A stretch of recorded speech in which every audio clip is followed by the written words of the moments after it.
أول لقب في الثلاثية تم حسمه. كيف فاز برشلونة في بطولة كأس ملك إسبانيا على حساب ريال مدريد؟ سر فوز برشلونة أو طريقة فوز برشلونة على ريال مدريد في نهائي كأس ملك إسبانيا. السلام عليكم ورحمة الله وبركاته. اليوم في قصة مباراة برشلونة ضد ريال مدريد في نهائي كأس ملك إسبانيا الذي حدث البارحة وانتهى بفوز برشلونة 3-2 على ريال مدريد في مباراة وصلت إلى أشواط إضافية. اليوم راح نحكي كثير أمور وكثير تفاصيل، بينها اللي ما يعرف شو يعني قصة الشوط الأول وقصة الشوط الثاني في الإحصائيات، ونجيب عن أهم الأسئلة اللي دارت في اللقاء. يعني كل شيء صار في هاللقاء 5 دقائق ب6 دقائق راح تتحصل عليه بشكل سريع وممتع. اللي يحب يطالع يحب يعطيك الموضوع بخاصة تامة. صل على النبي. ان شاء الله الايام القادمه في شغلتين ثنتين راح تضاف على القناه ان شاء الله، ببرنامجين اثنين ان شاء الله ما راح نكشف عنه ان شاء الله بالفتره الجايه راح تعرفوا شو هو. نسال الله سبحانه وتعالى التوفيق. بسم الله وتوكلنا على الله. ليش حكيت لكم بانه حرفيا تصرف بيريز قبل المباراه وهي الضغط على الحكام راح يخلي اللاعبين تتنفرز بدون اي ضروره مطلقه، يعني مثل ما حدث مع ريال مدريد عندما طرد لوكاس فاسكيز وبيلينغهام وروديجير بسبب حرفيا استفزازهم الحكم، سبهم للحكم بطريقه غريبه، وكل هذا بسبب شد الاعصاب الذي سببه بيريز قبل المباراه.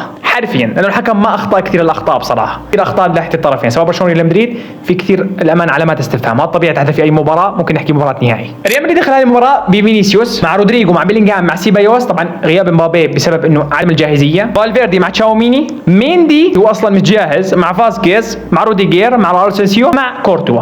هذه هي تشكيله ريال مدريد. في كثير علامات استفهام لانه ميندي مش جاهز، صح؟ برشلونه تشكيلته كانت افضل من ريال مدريد من ناحيه العناصر، وهي كانت متوقعه، هي غياب ليفاندوسكي، غياب بالدي اللي كنا عارفينه اصلا، والباقي نفس العناصر تقريبا. احصائيات المباراه برشلونه تفوق في نسبه الاستحواذ 59%، وصلت نسبه الاستحواذ لبرشلونه 22 اجمالي التسديده لبرشلونه بينما فقط 15 تسديده لريال مدريد. هذا يعطيك انطباع بان برشلونه كان افضل خصوصا في ناحيه الشوط الاول والشواط الاضافيه فقط لا غير. المباراه كانت فيها نفرزه، كانت فيها نفرزه وفيها شد اعصاب، وهذا طبيعي جدا بسبب الاحداث التي حدثت او اللي سبقت هذا اللقاء من بيريز. يا اخوان انا حاط خلفيه ولكن صارت سوداء، مش عارف مين بينه لانها هي سود باسود. قصة الشوط الأول من أول دقيقة في اللقاء أرسل برشلونة في أول دقيقة وفي دقيقة 14 يعني في أول ربع ساعة برشلونة أرسل إشعارين إنذار عبر فيران توريس. للأمانة أنا كثير كنت حابب إنه فيران توريس هو اللي يبلش أساسي، وغياب ليفاندوسكي هو لمصلحة فيران توريس لأنه للأمانة قدم مستوى وموسم ممتاز جدا وعنده الفينش رائع، هو أفضل حاليا من ليفاندوسكي برغم ان ليفاندوسكي مسجل حصيلة أهداف كبيرة جدا، لكن تكتيكيا يخدم الفريق ليفاندوسكي، ولكن الأفضل بالفترة الحالية هو فيران توريس ناحية تعرفين السرعات لأنه يضاهي سرعاته اللاعب شاب أكيد بموضوع العمر. يعني دقيقة 18 تسديدة مقوسة خطيرة صعبة ذكية من لامين يامال ولكن مرت عبر كورتوا. بالدقيقة 20 وهي أخطر فرصة حدثت في الشوط الأول، رأسية من كوندي كادت أن تسجل لولا تصدي كورتوا. كمان في ركنيه كمان ضد الكره بالقائم. يعني حاليا برشلونه في اول 35 دقيقه بالضبط كان مسيطر على ارضيه الميدان جوا وبحرا وشمالا وشرقا وجنوبا، مسيطر على ريال مدريد بكل الاوضاع بصراحه. هذا فقط بعد ب7 دقائق تمريره رائعه واللي بدا كل القصه هاي من كوبارسي اللي مررها للامين يامال، ولامين يامال هداها لمين؟ لنجم الكره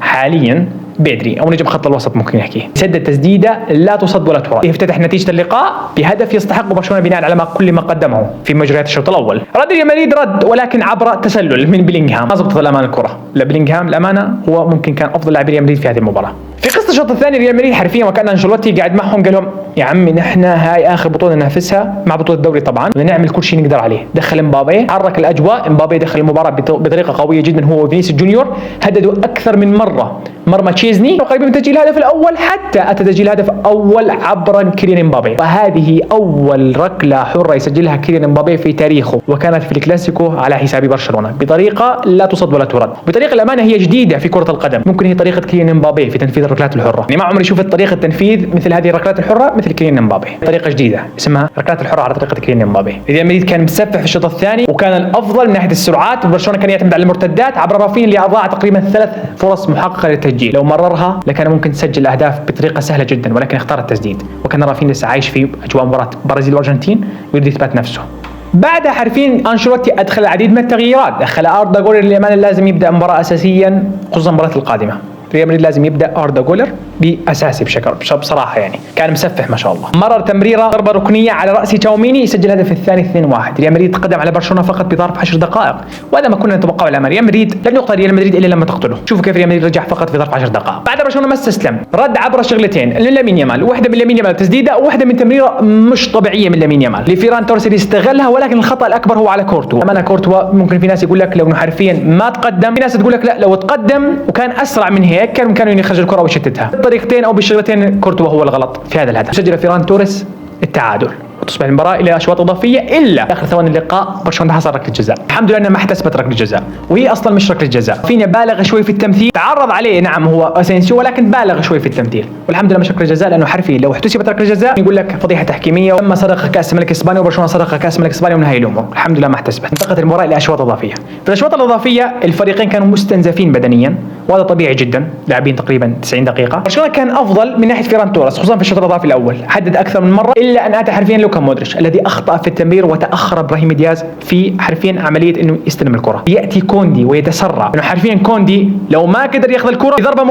مرتده لمين؟ لريال مدريد. ريال مدريد في الضربات المرتده اهداف، وتخيل انه يسجل عليك هدف في اخر 5 دقائق، قاتلك تماما ريال مدريد. كوندي قرر المخاطره وان يتقدم للامام ويسدد تسديده لا تصد ولا ترد. حرفيا المخاطره الصحيحه، حرفيا لو ما زبطت كان كوندي اصبح ترند، لكن مش ترند بتسجيل هدف، ترند في المسبات وهي الامور. فاز برشلونه بلقب كاس ملك اسبانيا، اول الالقاب او ثاني الالقاب لو نحسب كمان كاس السوبر الاسباني. يصبح طريقه الثلاثيه اقرب من اي وقت مضى. سبحان مغير الاحوال. امانه سر فوز برشلونه او طريقه فوز برشلونه هو فليك. حرفيا في الاشواط الاضافيه ادخل اراوخو وادخل ايريك غارسيا، يعطي حرفيا روح اكثر لاعبين برشلونه، لما استعاد برشلونه هيبته، ممكن نحكي او هيبته في ارضيه الميدان في الاشواط الاضافيه، عكس الشوط الثاني اللي تفوق فيه انشيلوتي، خصوصا لما ادخل كيليان مبابي واردا جولر، واضاف العديد من التغييرات اللي اضافت الدماء او الروح اكثر للاعبين ريال مدريد اللي كانوا مفقود الامانه في المباراه. فللامانه سر فوز برشلونه هو فليك، سر تفوق برشلونه في كل هذا الموسم هو فليك، وسر وصول لاعبين برشلونه وتغيرهم كل هذا التغير بعد ان كانوا لا يعرفوا ما هي ابجديه كره القدم هو فليك. اللي عمل كل هذا التغيير هو فليك. سبب فوز برشلونه بالبطولات هو فليك. سبب وصول لاعبين برشلونه لهذا المستوى الغير طبيعي هو فليك. سبب حرفيا وصول رافينيا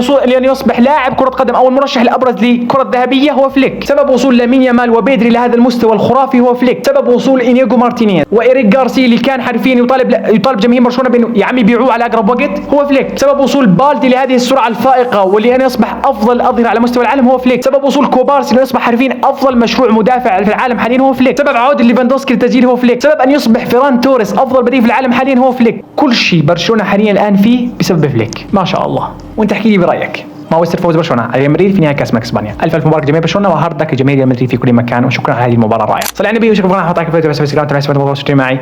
وفي اخر شيء لما انا هاي تعبتني من الشباتريك، ولكن اعطيتك الخلاصه التامه. بس يكون سمعت الفيديو، سلام الله عليكم.